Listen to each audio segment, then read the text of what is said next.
So you were saying about so everybody had speculated. yeah, Hey, one of two things: either Richard Childress through the years right, has gotten complacent, and right, therefore his engines and his packages and his whole race team yeah, has fallen off a little bit, right, and they're not as competitive as they were in right. the heyday of Harvick and Earnhardt. Oh, right. Or he just doesn't have the talent in a car to prove that they have what it is Right. to keep up with Yeah. the boys. Oh. So when Kyle was talking shit this year in negotiations, Yeah. and it's just like one of my bosses said, his son's in a series as crew chief. Yeah. He knows, which is a very popular driver, by the way. Right. When he told me, Mike said the other day, he's like, Eddie, you know what? Kyle was talking shit in negotiations. He was a little pushy. Right. But you know what? Most of them would have said, you know what? You need to keep your ego in check, buddy. Right. I helped make you what you are today. Right. If they were a driver who was ho-hum.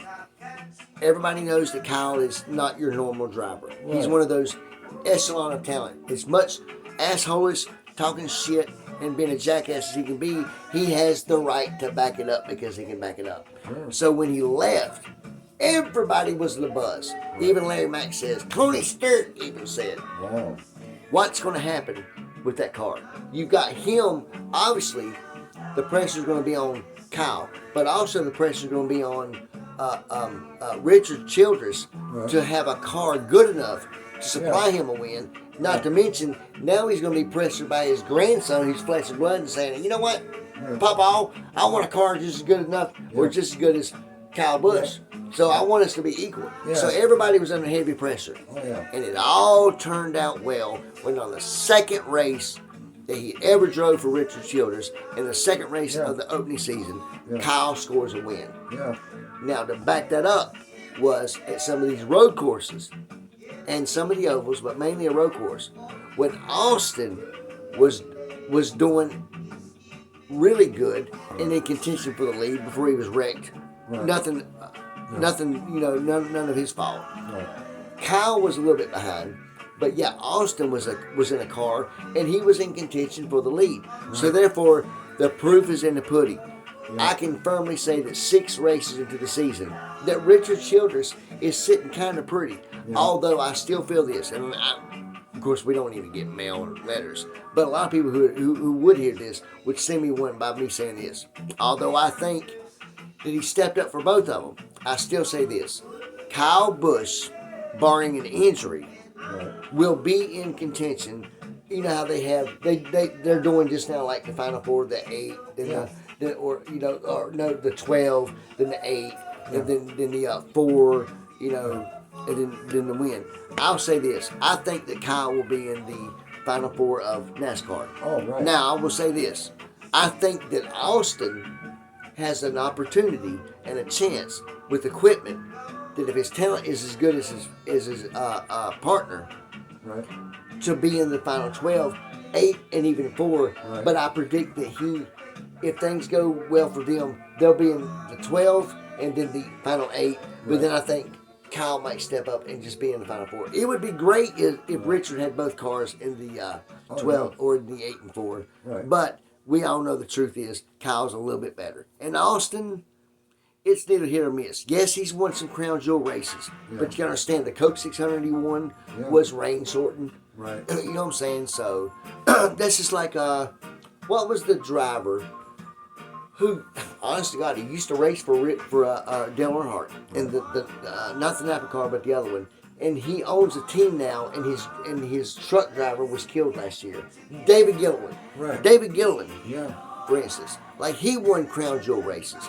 But one of them was the Coke 600. But it was extremely rain shortened when he won that. I'll say this: they had to have a good enough equipment, a good enough car for him to be up front, to be in the position to catch that break. Right.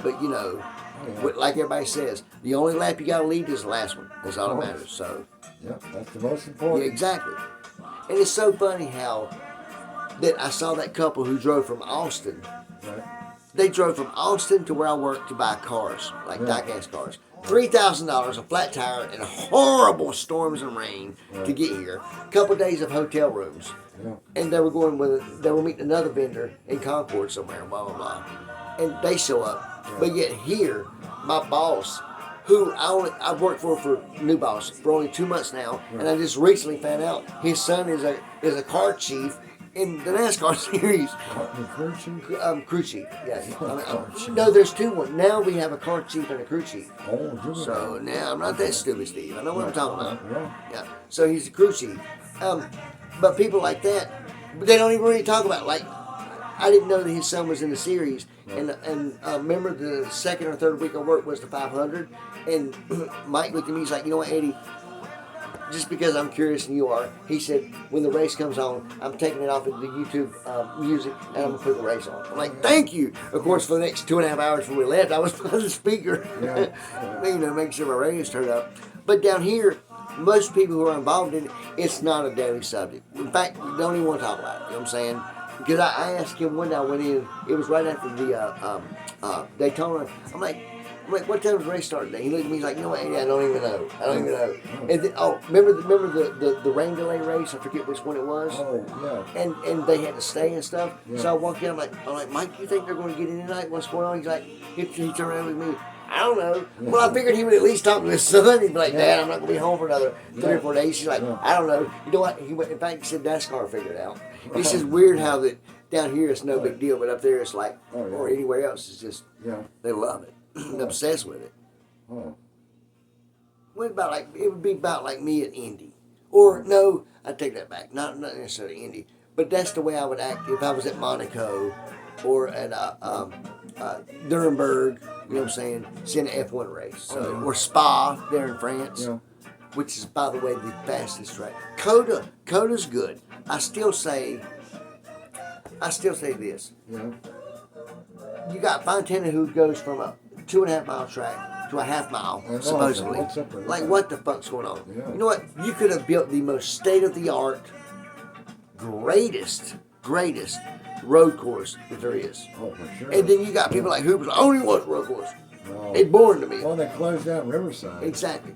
Why? Here's the deal. Why are people in the South say that they hate a road race because it's boring? There is more action than anything. In fact, just look at the last race at Coda, there in Texas. How many? In fact, Kurt Busch was filling in as a commentator. Right, so was Chase because he broke his leg skiing, and so he was in Aspen doing his fill-in.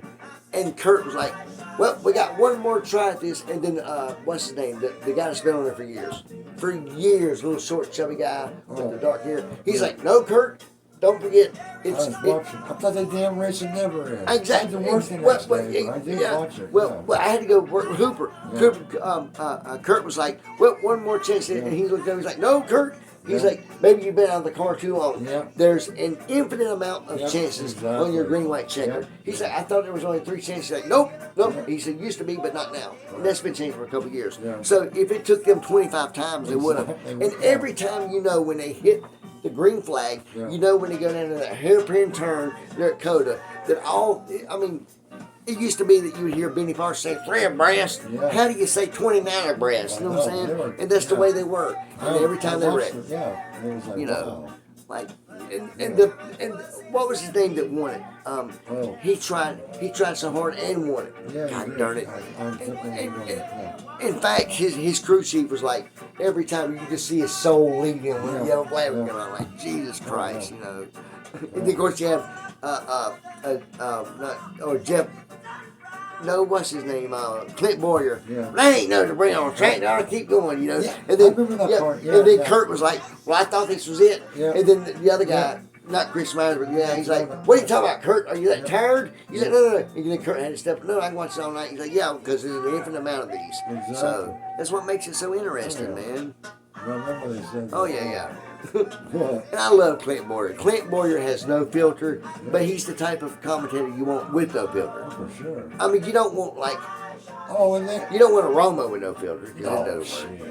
But I watched the race. It was Danica actually.